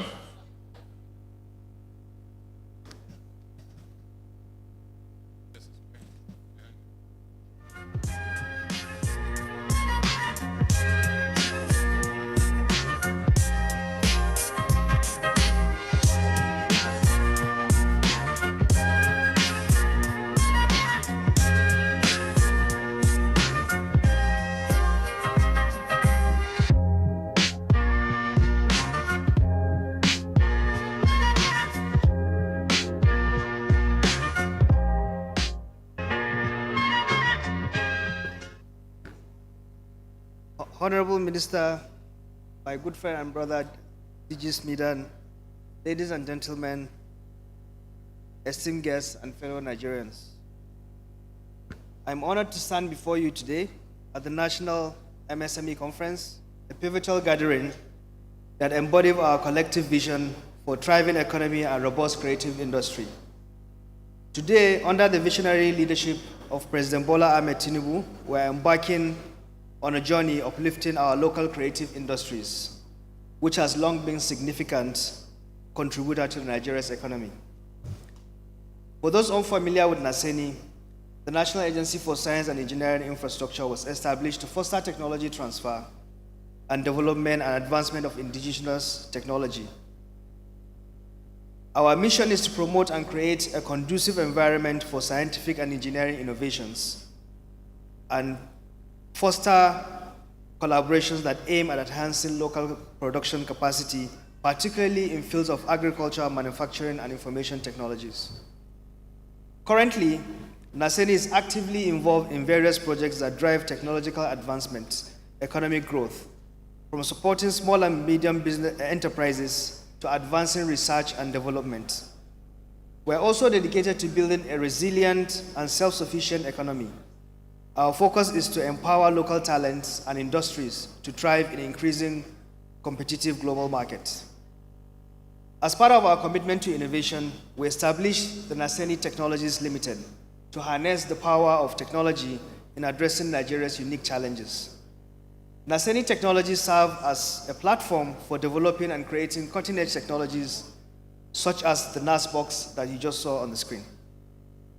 The NAS box is a testament of our vision to democratizing access to quality entertainment and supporting our creative industry.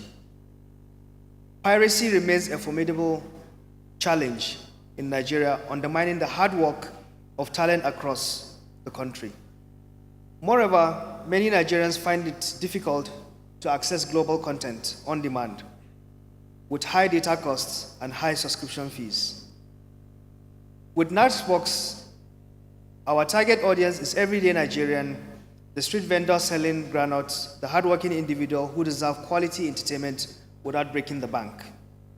Imagine a solution that brings high-quality films to your fingerprint at just 50 naira per month. The market potential is immense, with approximately 10,000 cinemas located in Kano alone and about 40,000 nationwide. Today, I am pleased to unveil this partnership with Smidan of Nasbox, our entertainment solution. This is a solution that doesn't require any internet connection, and we call it the Netflix for the common man. With Nasbox, we aim to encourage film producers to create more content, knowing that they have the security of advanced encryption technology. This initiative not only empowers creators, but also guarantees that they can reach wider audience without any fear of piracy. As NASENI Technologies, we are committed to investing in our local film industry. We are willing to purchase the entire catalogs from the producers, also offering them with financial support in collaboration with Smidan for high-quality content. Furthermore, we are prepared to install NASBox devices at viewing centers with zero upfront costs, accompanied by flexible payment plans and solar power solutions from NASENI Solar Limited. By stimulating this sector, we project that the creation of 1,000 direct jobs. For example, one film typically requires about 50 employees. If we aim at 1,000 films, we're talking about approximately 50,000 direct jobs. In my closing remarks, I say everyone deserves entertainment. It should not be a luxury reserved for the Nigeria's elite. We must all work together to ensure that our local content is accessible to every Nigerian.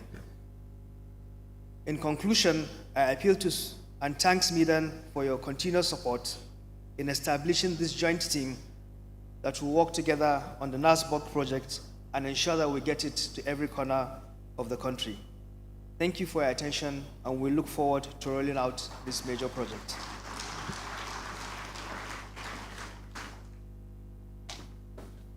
Thank you very much, AVC. We appreciate it. Let's appreciate him, ladies and gentlemen. Thank you very much. Thank you. I'm sorry, how many of you would like us to draw the curtains here today? Okay. How many of you have problems with FIRS? Let me see with the show of hands. FIRS. FIRS. Okay. 1, 2, 3, 4, 5. You have problems with FIRS, right? We're going to close in 20 minutes. But the executive chairman of FIRS has sent someone to show how proactive they are so that he can take all your questions right now. Sir, please, you can come. Those that have questions with FIRS, if you're experiencing double taxation, if you're experiencing multiple taxation, let me just see the show of hands. Sam, can you help us, those coordinators? Please just ask your question directly so that he can take your question in 20 minutes and we'll wrap up for today. And I can tell you what we're expecting tomorrow. Yeah, let me speak. Yes, good evening, everyone. I know you have a long day, but I just crave the dangers of the DG. Tomorrow I have some other engagement, and I cannot guarantee my presence here tomorrow. That's why. So he's giving this leverage or this time just to interact with you. Perhaps before you ask your question, maybe I just say one or two things that will serve as a sort of education to us, or as guidance to us. Federal Revenue Service, as the name implies, you see that the word service is there. We are saddled with the responsibility of generating the revenue that the government needs. And what we generate goes to the 3 tiers of the government. That is the federal, the state, and the local government. As it stands today, FRA is responsible for about 70% of what the government, this 3-tier government, share today at FAC every month. And we have this balance, this challenge of balancing how to get the money in and at the same time give incentive to small and medium enterprises. So, but for us, because we render service, we have certain administrative structure in place to support small and medium enterprises. And starting from the homegrown technology that we have put in place, which we call the tax promas, which is the tax administration system that the service have put in place, we have set up self-service station for small and medium enterprises to support you. If you have any interface with any tax office and you have challenge with how to go through the tax promas, these stations, there are staff there, there are computers there, there are network there, internet network there to support you, to take you through. And 2, by next week, we are launching this USS code that you can use to access certain information about taxation. Maybe your TIN, your TCC, your whatever information you want is *829#. *829#. You can try it. You can get any information that you want from your phone. These are some of the things we have put in place to support you.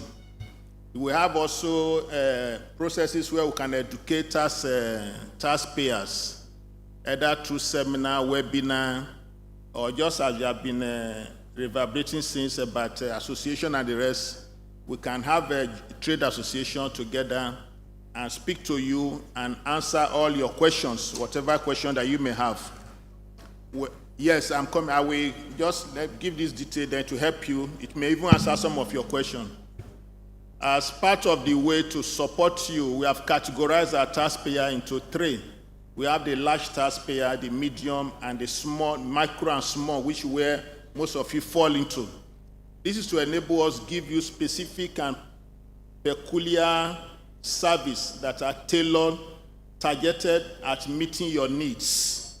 For the small one, our offices are designed such that we can meet you at your very point of need, what we call customer-centric. Now, as it is, just as the minister confirmed to us during the opening session, the registration with CAC is linked with we collaborate with FRS such that they can generate your ID for you, what we call taxpayer identification number, what we call TIN, is generated at CAC. If you want to register a business name or a limited liability company today, your TIN is generated at the point of registering your business. We also have a contact center where all your questions can be answered 24/7. The number, I don't know if I can give to you or you visit FRS website and get it. But if you like, I can just give it to you if you can write it down. 0209 4602 700. I'll take it again. 0209 4602 700. You can interact with them, make any inquiry, any complaint you have, they will answer you. On the aspect of the law, any company, any small enterprise whose turnover is not up to 25 million, you are exempted from paying tax in Nigeria today. Yes, it's a law that they've made to encourage small and medium enterprises. Cooperative that the DG told you that you can form yourself into, most cooperative activities are not subject to tax. This is another incentive that is available to you. Then the only thing that I require of you is that you register so that you have a TIN, because without TIN you won't be able to have a bank account. And also the TIN is to enable us also grow you.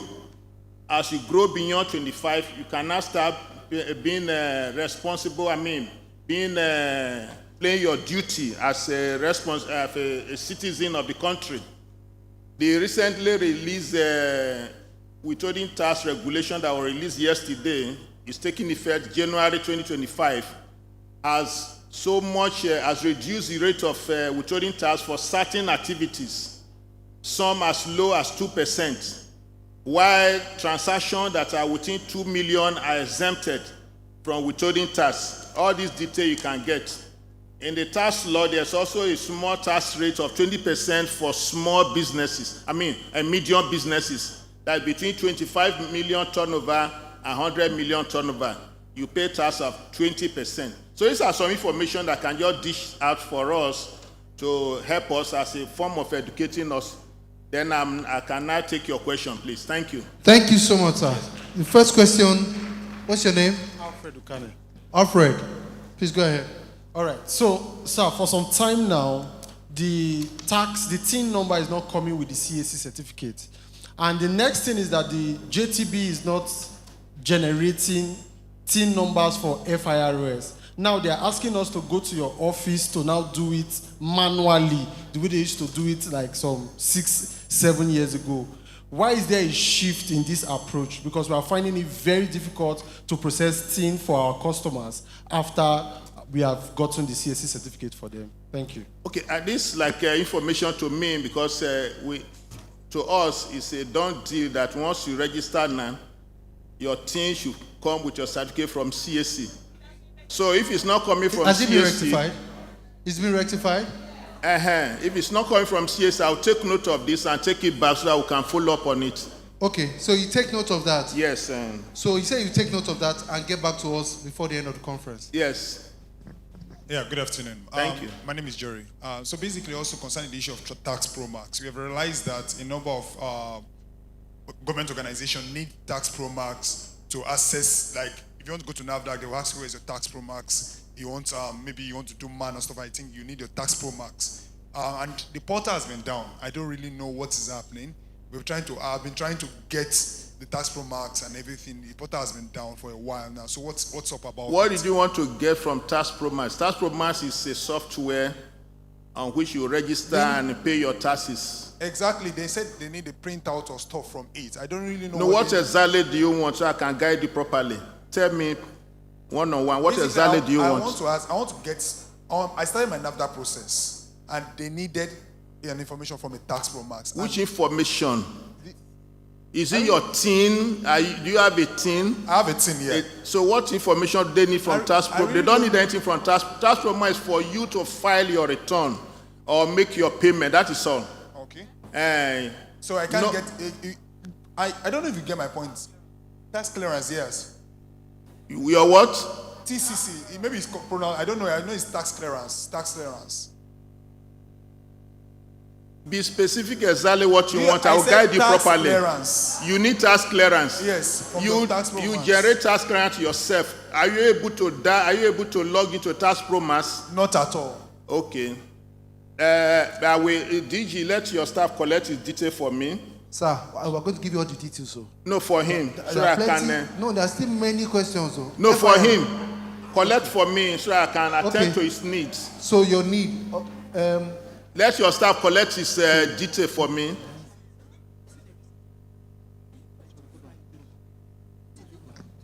Let your staff collect his detail and exactly what he wants. So we can help him. Deputy Director Gamawa. Okay, that carried number 3 question. Yeah, no problem. Good evening, everybody. Yeah. Thank you, sir, for this information. I'm benefiting from the 2% withholding tax you've started. So my question is... Oh, you started applying it? Yes. No, I started enjoying it. Yeah, it's actually supposed to take effect January 2025, but some people started early. Yes, they've started. Some organizations have started. No problem. Go ahead. So, sir, I do contracts, and I've been doing business for 10 years now. Every year, we apply, and we get our certificates. Now, this is 2024. FIRS wrote to me that they are coming to audit me. Now, auditing you're going to carry out is something we do every year. This is what they go, they search, they do you total auditing before they give you TCC. Now, my question is, why are they coming back now, after all these years, to say they are coming to audit from 2017 to 2020 to 2023? Yes. So is it that they've not been auditing before? Is it that they don't check all they're supposed to check before giving you TCC? Now, another department is coming on their own to come and tell you to print statements of accounts that you've printed that is in your file with them. So I don't know why they are doing that. Thank you, sir. You say you have been doing business for the past 10 years. Yes, for 10 years. And you have been getting TCC. Yes. You don't need to be audited before you get your TCC. No. Once you pay your tax, you generate your TCC yourself.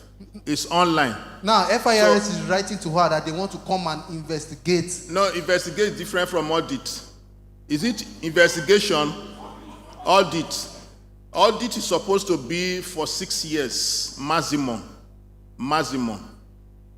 So not 27 to date is how many years? To 2020. How many years? 2022 or 2023. That's how many years? 18, 19, 20, 21, 22, 23. 6 years. Maximum 6 years. That's what audit covers. So audit is a routine compliance test. Because what we operate in Nigeria is self-assessment.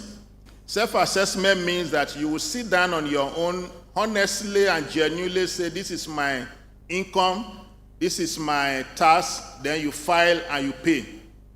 When it's just that perhaps maybe you have not fallen to the net within these 6 years, that's why they are just coming now.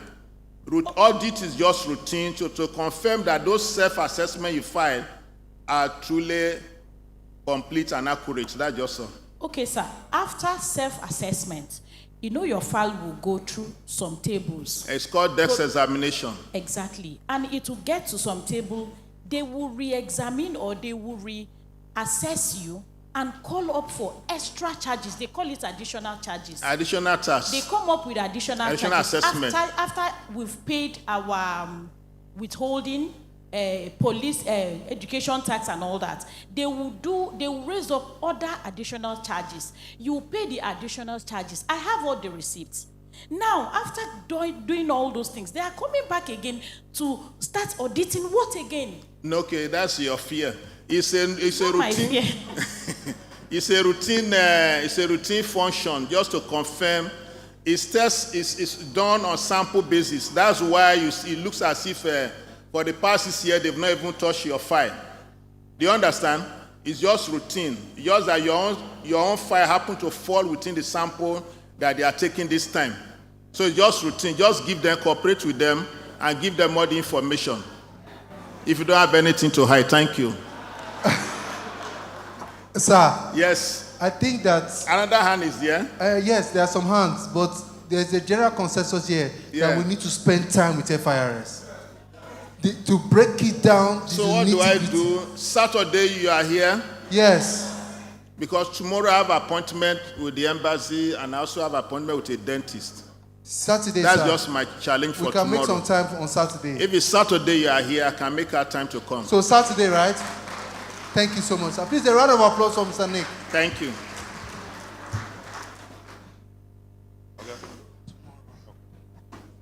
Thank you. Before, can I make welcome Mr. Marcus? Yes, sir. Okay, yes, you're about to go home. I just wanted to let you know what's happening tomorrow. We are starting with the pitch competition. We have the creative industry panel. We have the women panel. We have the access to finance panel. We have the one-stop shop panel. Let me apologize in advance to the panelists who are here. We're moving all the panels to tomorrow because we need to draw the cloth in now. Has it been a good time today? Has it been a good time? What do you say to GIZ? Let's just make welcome Mr. Marcus to come draw the curtain for us today. Mr. Marcus, this is the closing remark for today. And then we can take the national anthem and call it a day. We start at 9 a.m. You have your tags. Please be at the Eagle Square early so that the buses can bring you. We start at 9 prompt, so that we can close in good time tomorrow.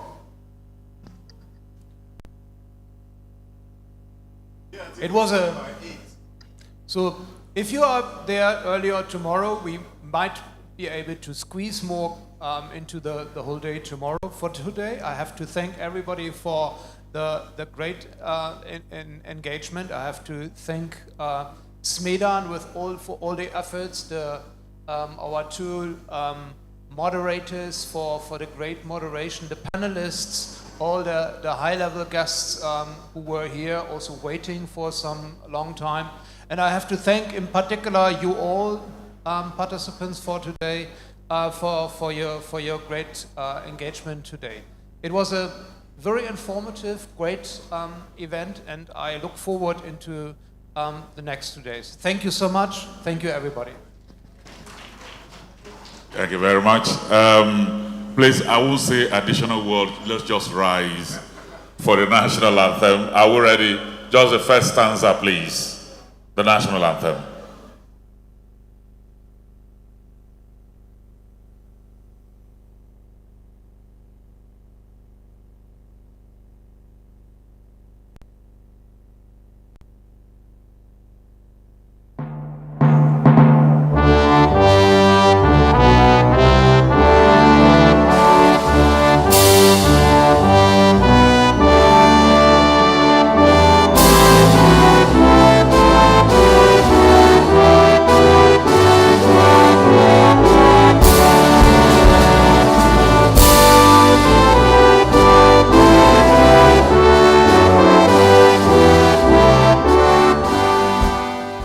So on behalf of my colleague Sam, Deji, thank you very much.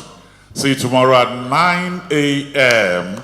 But be at Eagle Square before 8 a.m. for the buses to bring you down.